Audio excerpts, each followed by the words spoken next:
Au cours des années 60, le métier de mineur est condamné par la baisse de la compétitivité du charbon français. Tour à tour, les molettes des puits sont sabordées.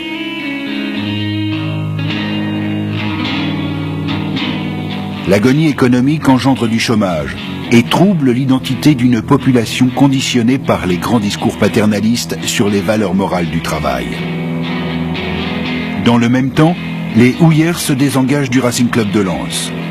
Le club perd alors ses meilleurs joueurs puis son statut de club professionnel pour finalement tomber dans l'anonymat du championnat de France amateur.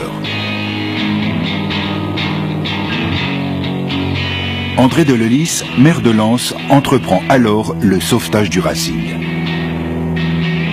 Devant l'urgence de la situation, il lance une souscription populaire en plaçant des troncs dans les bistrots. Quelques mois plus tard, il engage la municipalité dans l'avenir économique du club. Et moi j'ai souvenir, quand j'étais très jeune, de le voir vendre des tickets de loterie sur la braderie de Lens au profit du Racing Club de Lens.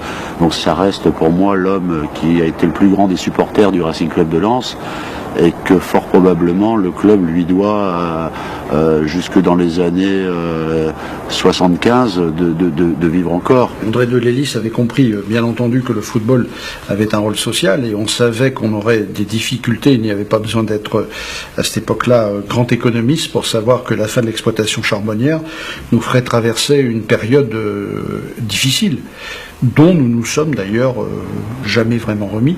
Et à partir du moment où il y a la difficulté du travail, il faut bien trouver un lien social qui évite les explosions. Et il avait bien compris, André Delelis, que le meilleur endroit où la cohésion sociale pouvait se cultiver, c'était au Stade Bollaert à l'occasion des matchs de football. C'est une petite ville, Lens, c'est tout petit.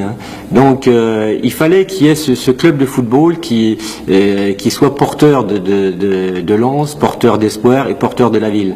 Il y avait plus ces mines qui commençaient à... Donc il voulait miser sur le football.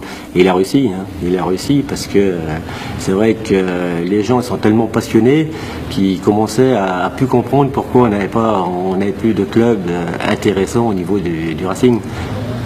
Et heureusement qu'il y a le club de football, bien évidemment, pour permettre à des citoyens d'attendre. Car le plaisir, c'est de dire vivement samedi prochain.